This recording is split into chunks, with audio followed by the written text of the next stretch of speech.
a roaring field of cheer. Queens of York, the atmosphere.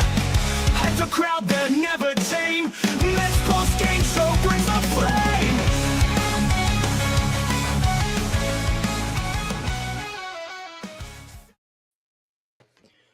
What's up, Mets fans? Welcome back to the Mets Post-Game Show right here on the channels and on X. And what a game to avoid a 3-game losing streak by our New York Mets in St. Louis, Missouri, as the Mets beat the Cardinals 9-3, and it was just a very good game all around. Chris, how you doing, buddy? I'm doing fantastic. What a W it was. A much needed W after the last two games against the Arizona Diamondbacks.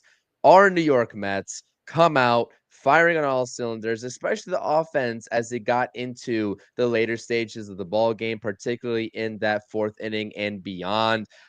This was just a great game, to be honest with you. And there were some bumps in the road, especially early on, a couple of early lead changes, but the offense was up to the task. Situational hitting was awesome. And if we got a little bit of that situational hitting in the Arizona Diamondbacks series, we could have been talking about a sweep instead of a series loss. But that's how baseball goes. And they made the proper adjustments in St. Louis, which is awesome to see. Yeah, 2-out hits, 0-2 hits, something that the Mets have struggled with all year. And today's game, they did all of that. And a big game by Alvarez. I know he wasn't the only one, but it was so crucial for Alvarez after that bad throw to third base to let that run score.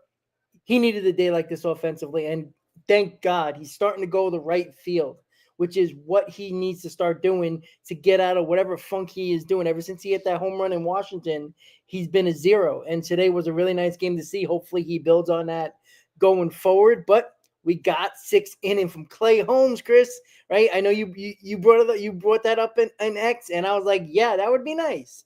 So we did get it from Clay Holmes, and again, you see how it saves the bullpen. Even if it's only using 2 guys, it's better than using 4 guys. It's a huge difference what an extra inning can do for your bullpen. And you know what? You got Stanek in a non-leverage situation, closing out the game.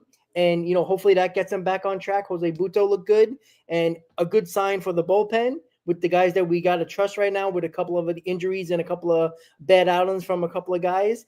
And all around, you got good pitching from Clay Holmes. Very nice to see 6 innings. We love that. And Buto and Stanek did the job to finish up the game. Yeah, absolutely. The pitching was on par. I mean, Clay Holmes got into some trouble. I believe he had an inning there in the early goings of this game with 4 hits and a couple of runs given up. Again, in the first couple of innings of this game, it was kind of like a seesaw, with the lead going back and forth. But Clay Holmes settled in very nicely. The Mets offense, it's funny, right? It's really funny because we always talk about the pressure or the pitching outlook of when this offense is performing versus when they're not. It's not rocket science. If the offense is giving the pitchers breathing room, they're a lot more likely to go out there and pitch under non-pressure situations, which means that they're going to find a lot more success and feel a lot more comfortable. And I feel like that's exactly what helped out Clay Holmes and allowed him to settle into this ball game after the first couple of innings, which I was like, what version of Clay Holmes are we really going to get for the rest of the night? You know what I mean? The way that it was going in the first couple of innings, it could have seemed like he was going to give up, more runs than he did. But the Mets offense came around. They decided to strike back when the Cardinals offense took the lead. And, this team, I can confidently say the way that it's built right now is going to go as the offense goes. Has the pitching been fantastic and phenomenal? Has the bullpen been saving a lot? Of runs and leads early on into the season, yes. But when we get into the summer months, when we're talking about a bullpen that's a little bit banged up, a little bit fatigued, this team is going to go as the offense goes. And if the offense is providing you 5, 6, 7, 8 runs, right? Like they did today with 8 runs, 9 runs, I should say, that's a recipe for success, and that allows the rotation to feel a little bit more comfortable, maybe allows them to go deeper into the ball game like Clay Holmes did today, and that allows your relievers also with a lot of breathing room and just get right games, right? Jose Buto with a couple of innings in relief, he looked good. He got into some trouble as well, but he was able to get out of it in one of those innings. And also Ryan Stanek. And I hope that this is a confidence builder out of Ryan Stanek coming into that non-pressure situation, like you mentioned, because the one thing about Ryan Stanek and the way that he was pitching over the last 3 outings, which wasn't in his favor, was he wasn't missing that many bats. He wasn't getting the swing and miss. He wasn't fooling a lot of hitters. And I believe his second out of the inning pitched for him in this game, was via the strikeout. And he got the swing and miss. And hopefully he's able to just carry this confidence in the approach, right? I understand last outing he gave up a couple of balls that were weak contact, and he mentioned that in the post game. The results weren't there, and that's exactly what we were complaining about. But I think that looking at it pitch by pitch and understanding that he has the ability with the stuff that he has to induce swing and miss, and that's what he should be doing rather than pitching to contact. I think that is the best version of Ryan Stanek, and I hope that this is a confidence builder for him because this bullpen, with the way that the situation is lining right now for them with some of the injuries, they're going to need these mainstay guys to hold it down. And I'm talking about Buto and Ryan Stanek predominantly. Yeah. And we'll get to Edwin Diaz, I guess, because it's been about a week since we've seen him last pitch. I know that we've had a couple of instances of him warming up in the Arizona Diamondbacks series loss, in which he didn't get into the ball game. But this is exactly the type of game where we've been questioning the offense. We've been wondering, what is the approach? Do they have an approach, right? Do they have a game plan stepping up into that box? And it looked like they did. And I think that we really have to talk about the offense with 17 hits right here on your screen, as you can see. But the approach was awesome, right? Opposite field hitting is going to make things easier for a lot of the guys that are struggling. Alvarez, who took the offer, the last game, I believe, opposite field hit. I believe he had 2 of them actually in this game. And you can just count on a hand, right? How many opposite field hits this Mets team had across multiple different guys. It was refreshing to see, and they looked like they had an actual game plan up there, in which we didn't really see, especially with runners in scoring position in that Diamondback series. So a really good bounce back win. Really Yeah, good. it looked like an instructional clinic today. Like somebody or they got together or whatever they did, they came up with a plan. And I know they're 22-11, but they haven't seemed like they had a plan in a lot of games. It seems like a lot of times it was just go up there and hope for the best. And obviously that's not a great game plan. And today it looked like it was a clinic. Everything you wanted to see from the hitters, from all aspects of the lineup, they did what they had to do. And it was really nice to see. And, going back to Stanek, like you were talking about, his secondary pitches were garbage the last couple of outings, and the hitters was just spitting on it. So what was the only pitch they had to worry about? The fastball that is straight as an arrow. But when his secondary pitches is on, it's hard to hit that ball. But when you're only looking fastball because the secondary pitches are just non-existent and way outside the zone, well, it's easy to hit a guy like that, regardless if he's throwing 98, 99 miles an hour. So it's nice to see Stanek, throw that nice clean inning. And this is how you get guys back to where they need to be in a game like this, where you have a 6-run lead. And obviously, if it gets a little shaky, you'll have to throw somebody else in there. But this is how you get your pitches right. This is what you got to work on, and it's a good time to do that. So I do like Stanek coming in, even though I was surprised that Diaz didn't get an opportunity just to at least throw a ball, because what's going to happen.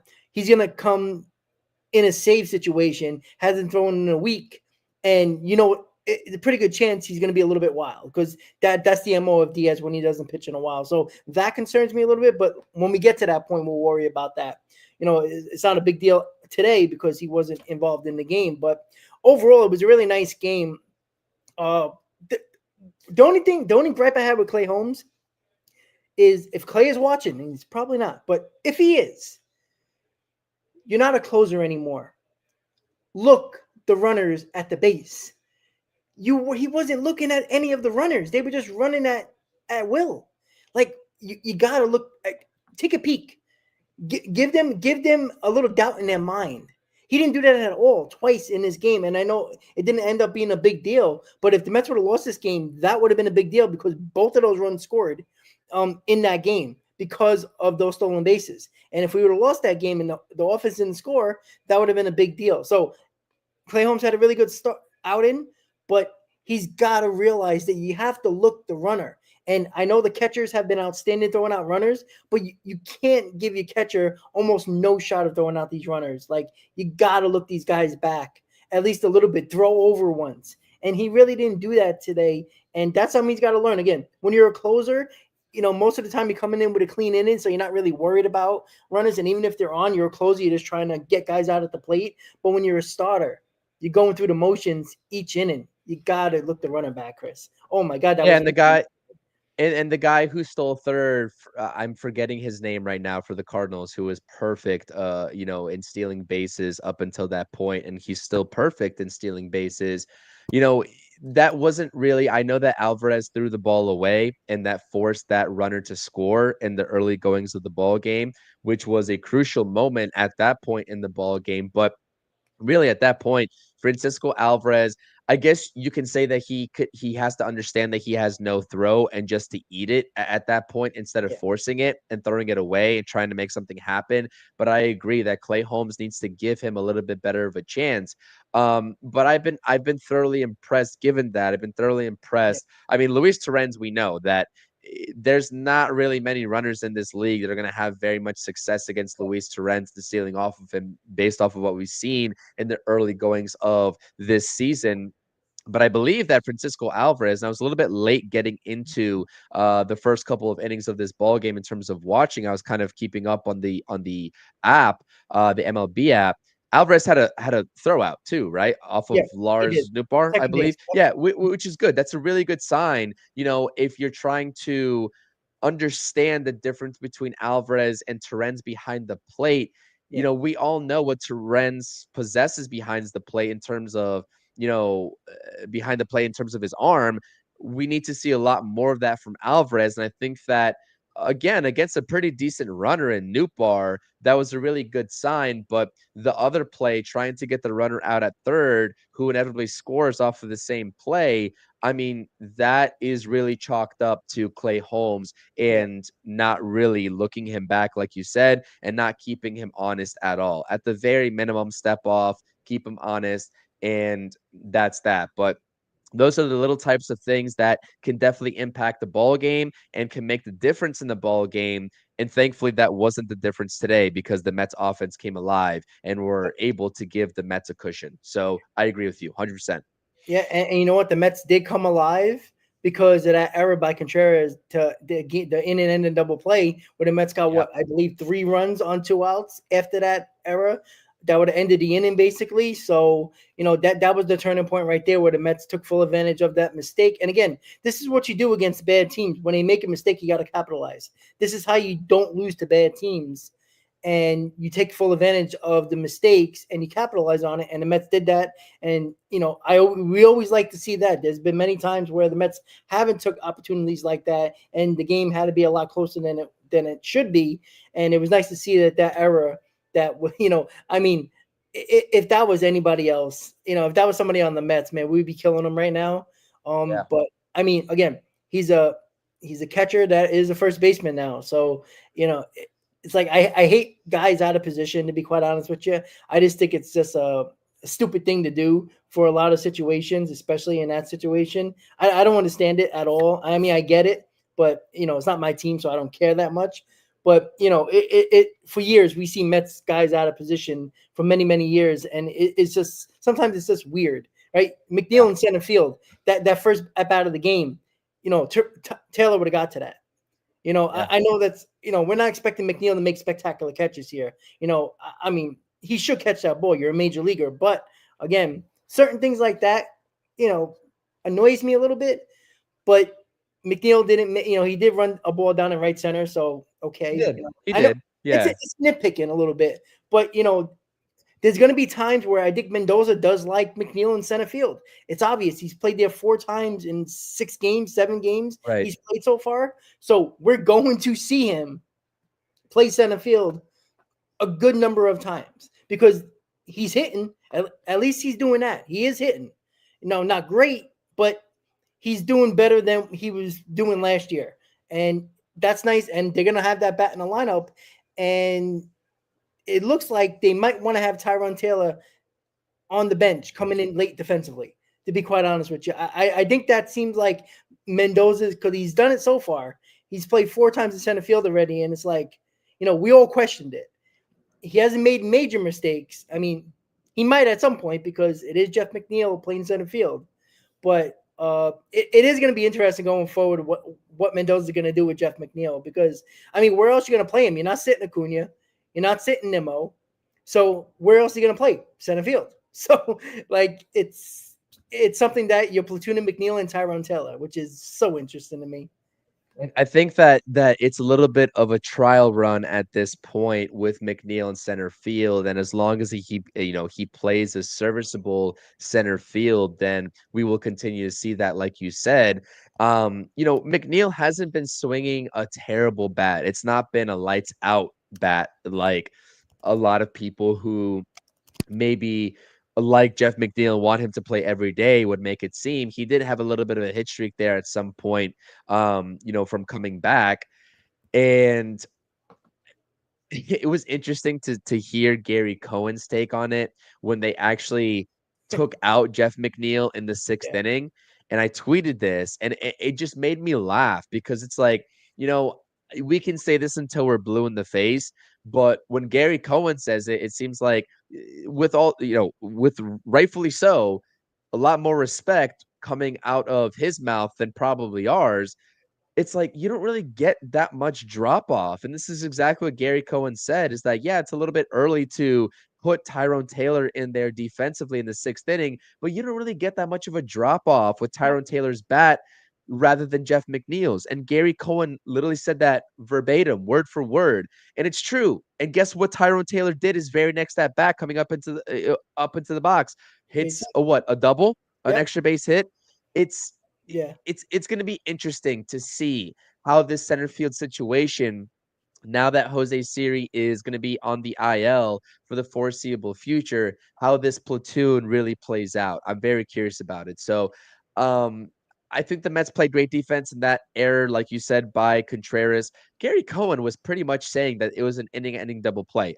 He must have been penciling it in as a double play in the scorecard without actually looking up at what was transpiring because he was expecting for that play to be completed. And he was kind of like, and I'm like, Gary, the guy dropped the baseball. What are we saying right now? Nimmo just scored, Exactly. He had no enthusiasm. But you know what? When you've been doing that for so long, and you're in the major leagues, and you see a ground ball to the shortstop, it should have been an easy 6-4-3. I've done that before with my scorecard, so I get it. But you're calling the game. Like, keep your head up for at least another 2 seconds. You would have seen the play. And I'm like, wait a second. Did that run not count? Like, I'm thinking to myself, I'm like, am I missing something here? But no, Gary Cohen was just writing 6-4-3 on the scorecard, and kind of like wasn't enthusiastic at all. And I made it 5-3. Give us a 2-run cushion at the time. So it's like, all right, Gary. We'll give you a break. You make good calls, so we'll give you a little bit of a break. But over the thing with Jeff McNeil, again, it's a great problem to have, because you can put guys in a lineup, and it seems right now they're doing the job, so there's no complaining.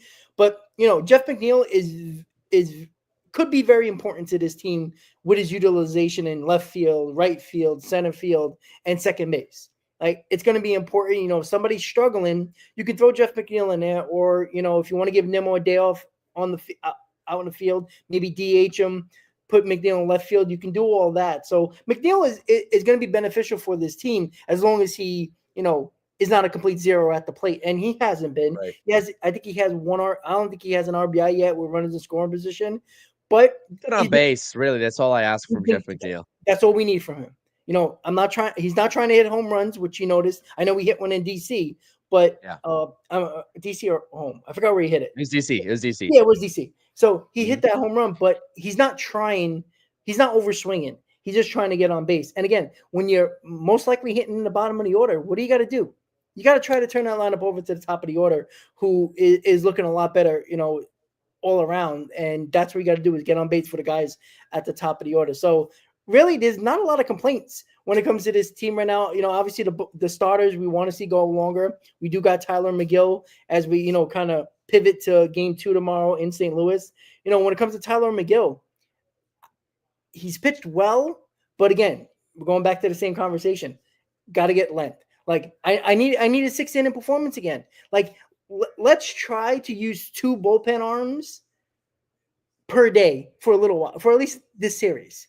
Give the bullpen a rest here, because again, I went back 15 games.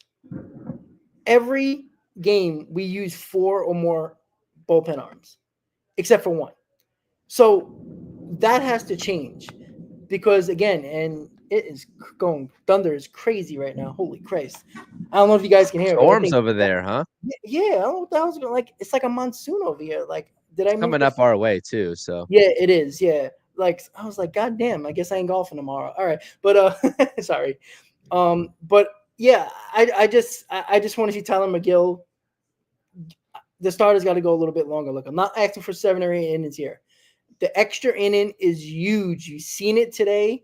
I know it was not it was a big gap of the game with 6 runs, but still, even if it was a 2 or 3 run game, you probably would have seen Buto 2 innings and then Diaz if it was a safe situation. So you would have still used 2 pitchers.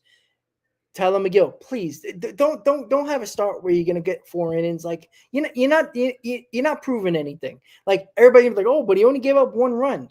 It's not just about, look, obviously giving up the runs are important, but what it affects in that game and future games ahead is where it becomes an issue, because all you need is your 2 starters in a row to go 4 innings and not give you length, and now you're using 8 pitchers in 2 days, and it just messes up, especially with not a lot of off days anymore for a while. I think we have 1 over the next like 11 days, 10 days or something like that. So it's got to be like a standing point with this pitching staff and with the coaching staff. Get a little bit more length, even if they're not pitching great. Fight through an extra inning. I like that Mendoza. I mean, it wasn't that crucial, but Mendoza let Clay Holmes get through that 6th inning and did what he had to do. So hopefully he continues that, and Mendoza's just got to let them go a little bit.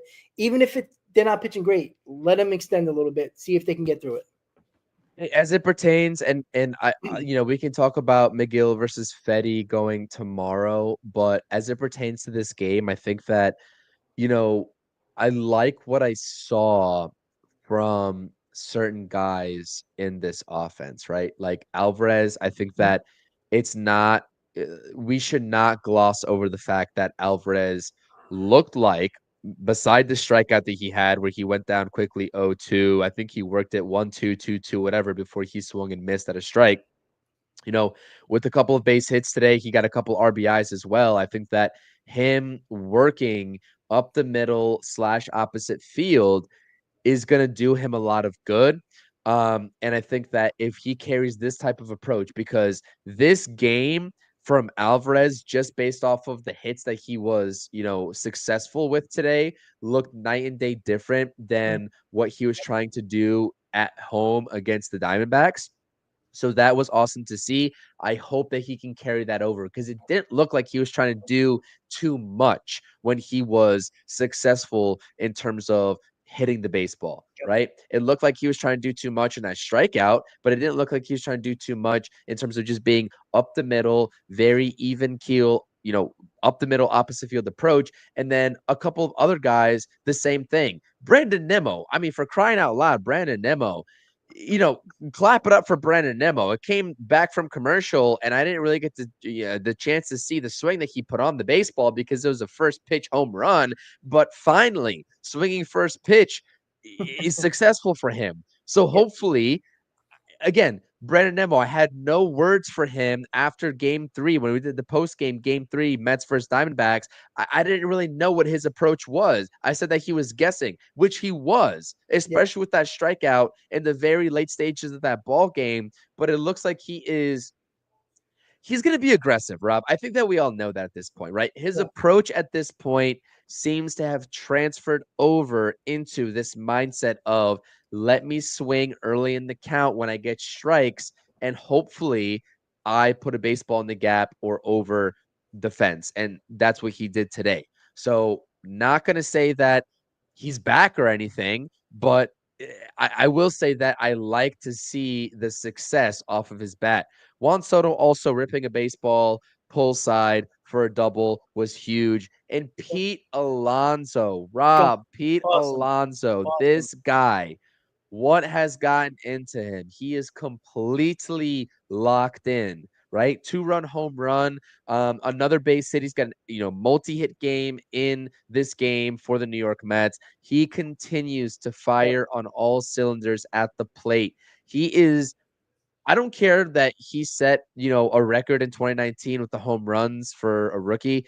yeah, He is the most locked in I've yep, ever seen him at the plate in his career thus far. I can absolutely. confidently say that. Confidently. This It's is the best Pete awesome Alonso to we've see. ever seen. The You know, best. The best. just hitting under 350. You know, the OPS, what, 1,200. 1,200, insane all around. He's having a lot of. He's taking his walks. He's not over pulling on balls. I mean, how many home runs have he hit the dead center to right center this year already? Obviously, he's going to turn on some pitches inside, and he has.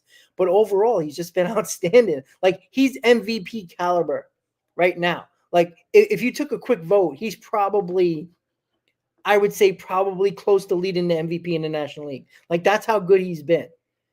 Now, again, I know, and there was somebody on X I Yep. was having a conversation with. I think he was, either a fake Met fan or probably a Yankee fan, because they can't keep our names out of their mouth. But he was like, "Oh, it's only May 2nd." I know. Nobody's saying that it's July and he's doing this still. If he is, great, MVP. But right now, that's all we can account for, right? I can't tell you what he's going to do in July. We hope he's doing this. We all hope so. But it's May 2nd. This is what we can talk about right now. He's outstanding. And again, for a guy in myself that was very critical of him last year, and it was earned that most of us, and I was very critical on Pete Alonso last year because he was a big reason why the Mets almost missed the playoffs last year. All season he had issues, and it was obvious his problem. He was pulling off on everything. Every slider outside he swung at, wasn't taking walks, wasn't going to the opposite field, and obviously he changed his approach in the playoffs and he took off. Amazing how that happens when you try to change your approach and not try to do too much. Great to see.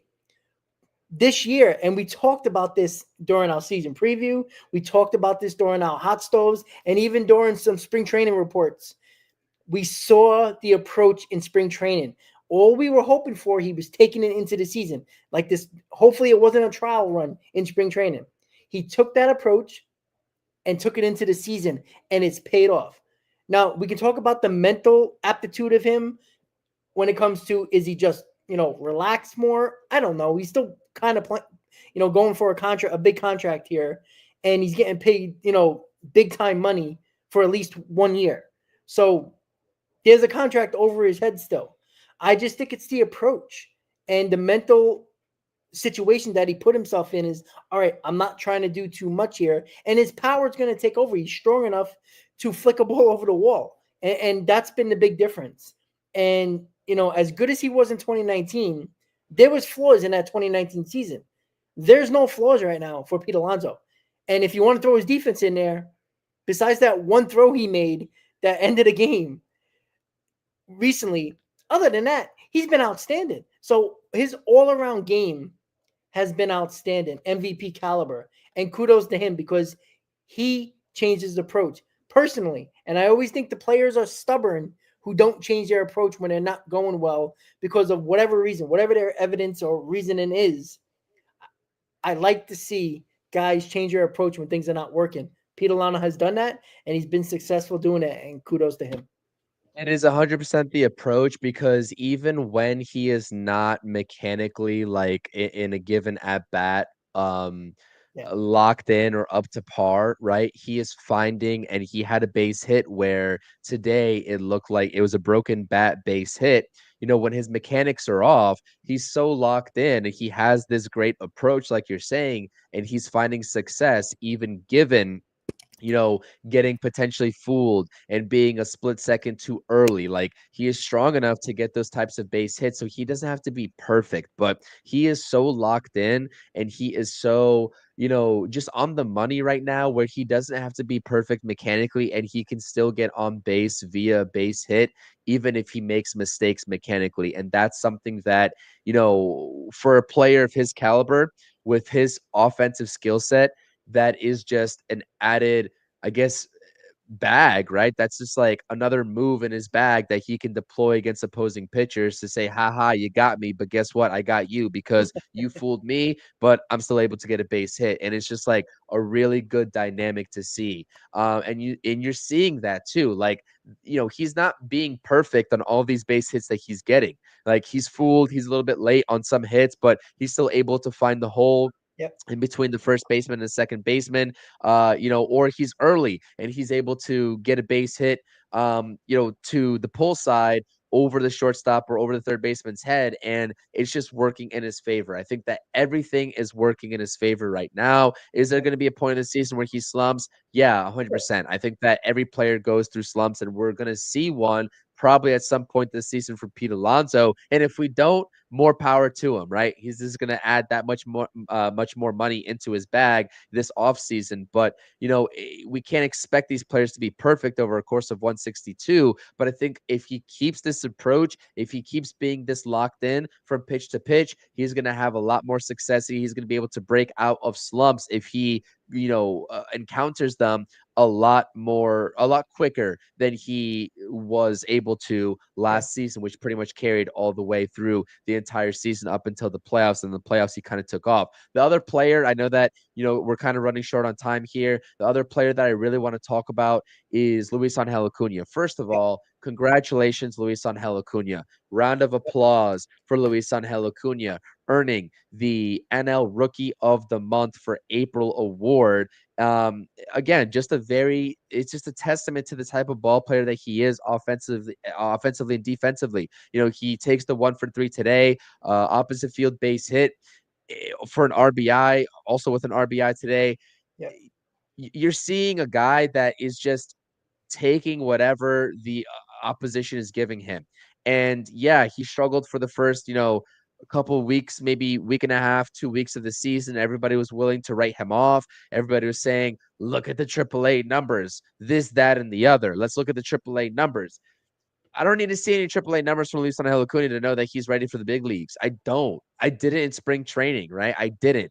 And he didn't knock our socks off in terms of production spring training, but I'm like, this is a guy that needs to be on the team because he has what it takes. And I think that once you bring these guys up into the major leagues, regardless of what they do in AAA, I think that if they are able to perform, given that, little bit of a chip on their shoulder, that goes a long way for these players in terms of making a stamp in believing and stating that they belong here. And in respect to that, I think that that can also carry over to some of the news that we got earlier today or yesterday. And Blake Tidwell, who's going to be Yep. making a start for the New York Mets, has a 5 ERA in Yep. AAA. But I know what Blake Tidwell possesses as a pitcher. We're going to see him start in his first major league appearance in the regular season on Sunday. I don't care that he has a 5 ERA. I know the tools that he has as a baseball player. And if he is able to go ahead and show that he belongs in the major leagues, regardless of what the numbers are in AAA, then he deserves to be in the major leagues. And I think that Luis Angel Acuna, if the front office listened to half of this fan base talking about his AAA numbers and stuck him in AAA to begin the season to try to get those AAA numbers up for us to gain confidence in him to be able to produce in the major leagues. Yep. I mean, that'd just be a step back in his career, and that'd be a step back for the New York Mets, who are now getting offensive production and defensive production at second base consistently now from Luis Angel Acuna. So it's not all about the AAA numbers, as we've Yeah. seen with Brett Beatty as well over the course of the past few seasons. Yep. I don't care about the AAA numbers. I don't. Agree. If this front office thinks that a guy has certain tools to succeed at the major league level, I don't care what he did in AAA. If he's producing at the major league level, he is here to stay. And that's exactly what applies to Luis Angel Acuna. And I know that there are, different situations where, yeah, minor league numbers are important. They're a good barometer, a good baseline of what a guy can potentially do at the major leagues, but it's not the end all be all. And that's what I was trying to stress in spring training, all the streams that we were doing in the offseason, in stating that I think Luis Angel Acuna is ready for the big leagues.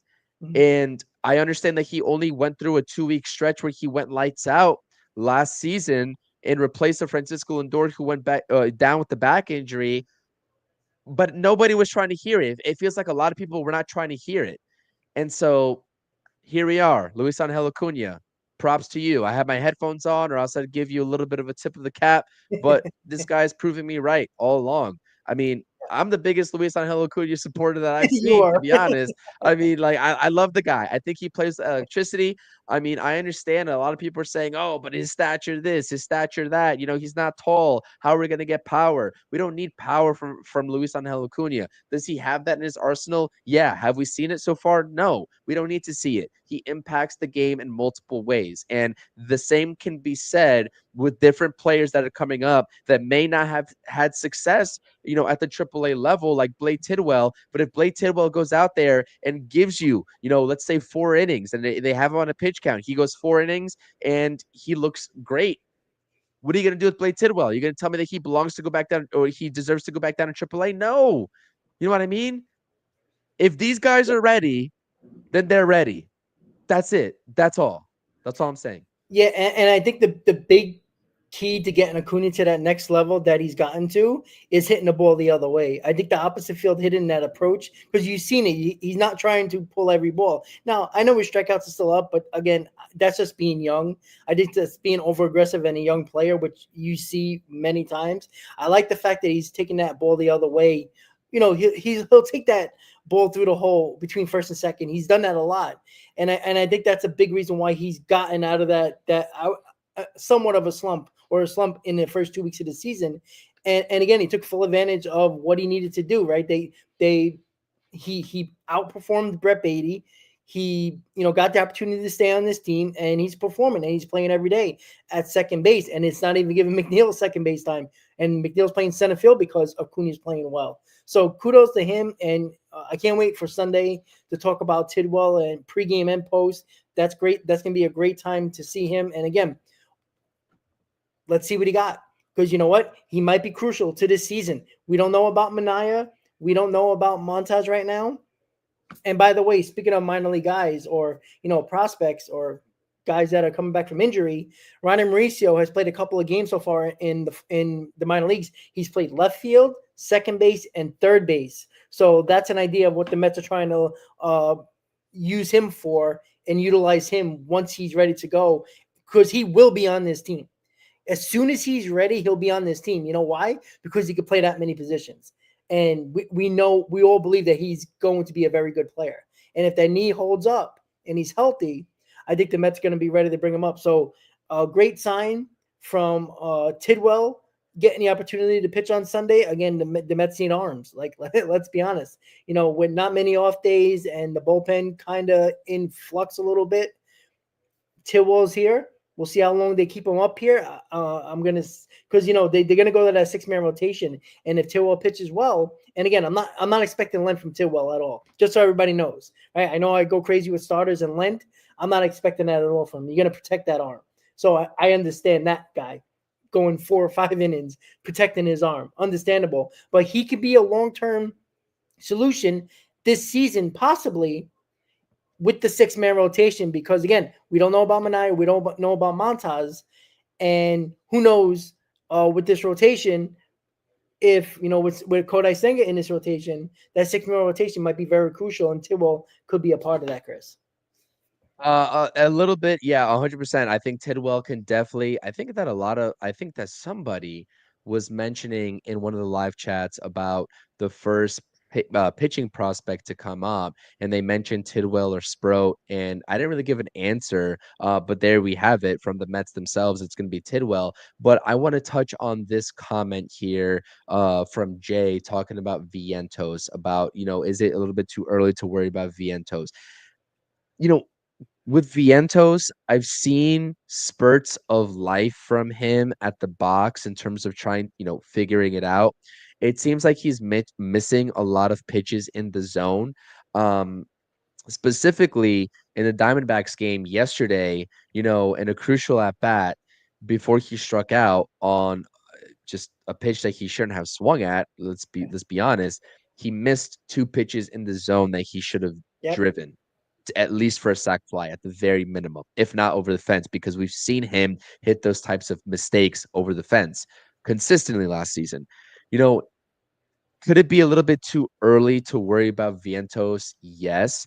I'm becoming a little bit concerned about the swing and miss off of the particular down and out pitch that Pete Alonso struggled with last season. If I was Pete Alonso, as a veteran of this team, for the greater good of the team, given the mistakes that he made last season and is now simply corrected, it seems to have corrected itself. I don't know who is responsible for what Pete Alonso did this offseason, mentally and mechanically and just approach wise. If that was a him thing, if that was a hitting coach thing, if that was an organizational thing, I don't know who's responsible for that. But Pete Alonso, if I was him, and if I was any coach, even a hitting coach, I would step aside and say, "Hey, Pete, this is what you did all of last season. This is what now Mark Vientos is doing consistently right now, which is contributing to some of his struggles. Please go up there and talk to him and make sure that you are glued to him in the dugout when our team is batting, right? And let's watch the opposing pitcher and let's learn from the other hitters on this team. And let's also learn from my mistakes, me being Pete Alonso in that scenario, right? Let's learn from my mistakes last season. Let's watch some film and let's get to the bottom of this, because if Mark Vientos starts to lay off of it doesn't take much. Mark No. Vientos, the answer to all of his problems right now, he's going to hit pitches in the zone. He's going to hit pitches in the zone. I have no problem and no worry about that. But he's not going to get the opportunity to do that if he continually chases that pitch that opposing pitchers are going to throw to him, knowing that he's going to go fishing. Pete Alonso, being a veteran, please give this guy some advice, because we need him this season. Vientos is a very crucial part to this lineup and the success of this lineup this season. And so that's how I'd go about answering your question, Jay, about Mark Vientos. Yeah. I'm not worried about Mark Vientos even still, but I think that we're starting to see a little bit of a pattern.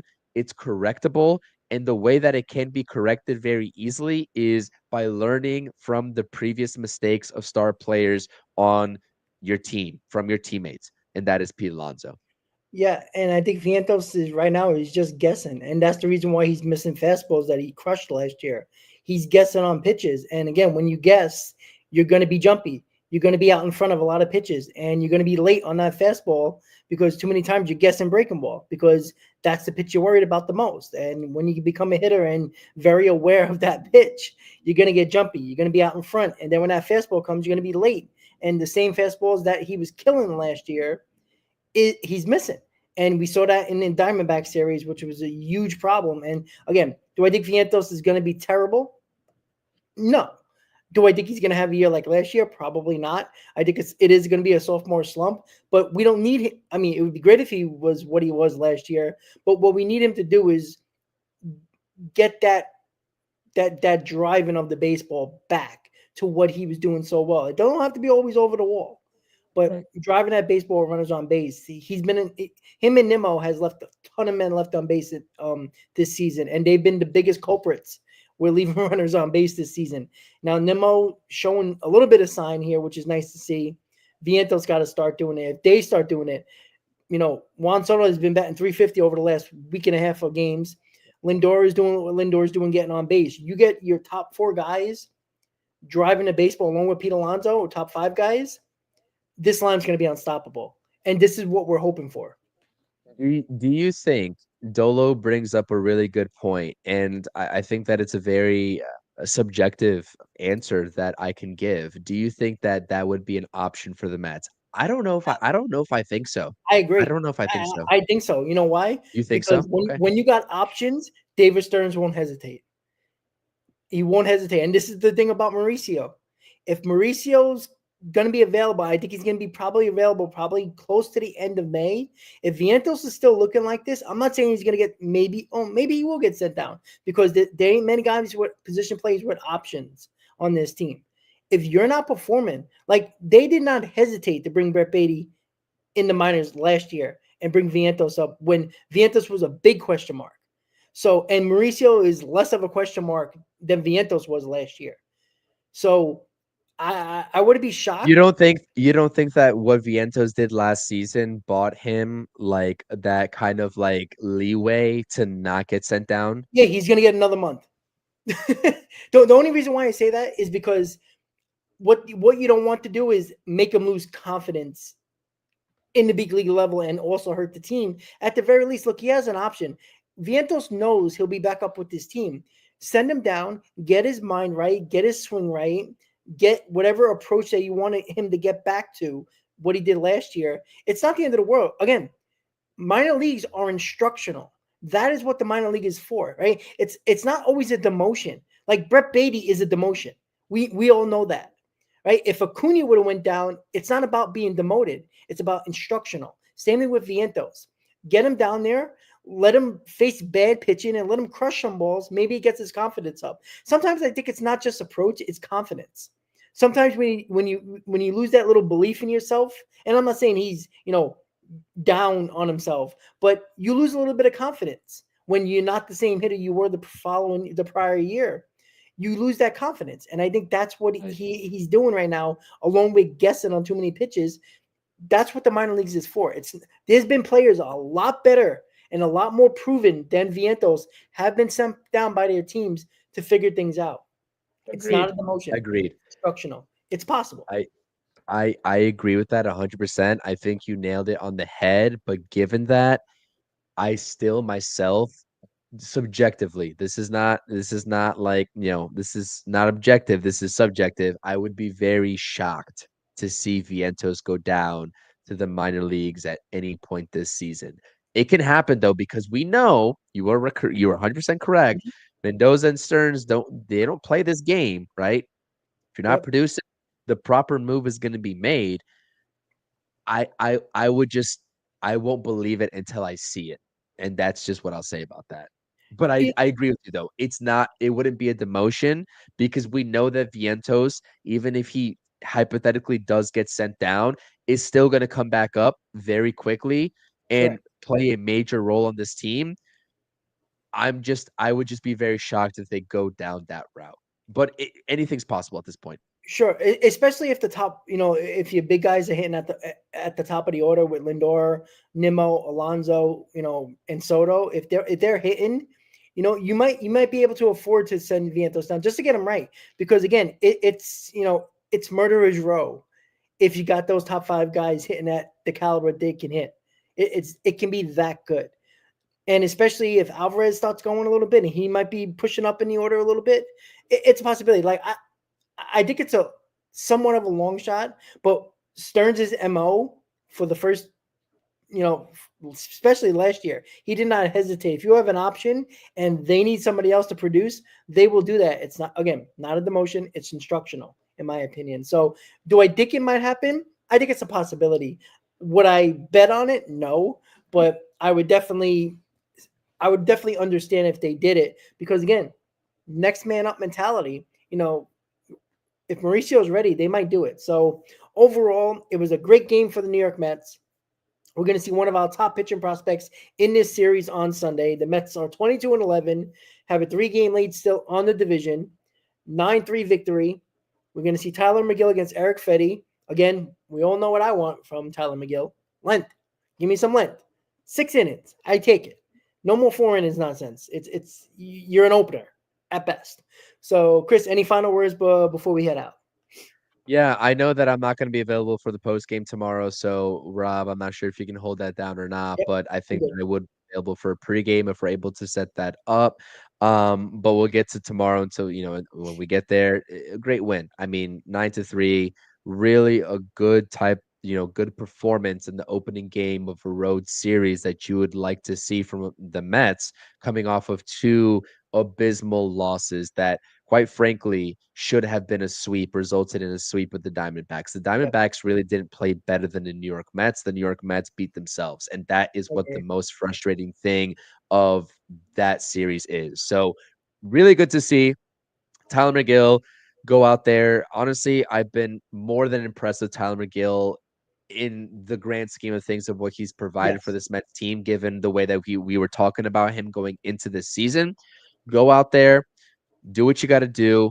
Uh, give us a little bit of length, like you said, and let's take care of business. And let's just make this, a first two game W in the first and second game, and that way we don't have to worry about game three with the rookie on the mound in Blade Tidwell. Now I have a lot of high expectations for Blade Tidwell, but when you throw a guy up there with making a debut, anything can happen.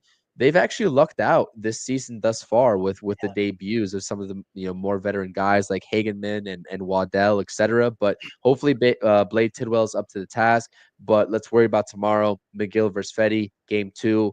Today, really good win, 22-11. Way to bounce back. Proud of this team. Proud of this offense also for some of the timely hits and taking advantage of what the Cardinals was giving to them, Yep. and we can't say that the same for the Diamondback series. So a really good 180 turnaround. Love to see it.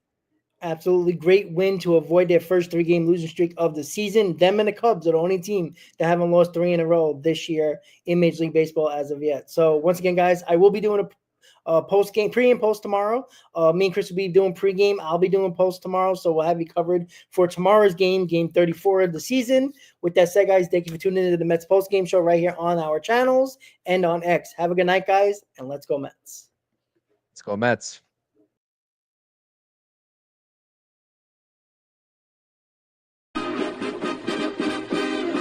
Meet the Mets, meet the Mets. Step right up and greet the Mets. Bring your kiddies, bring your wife.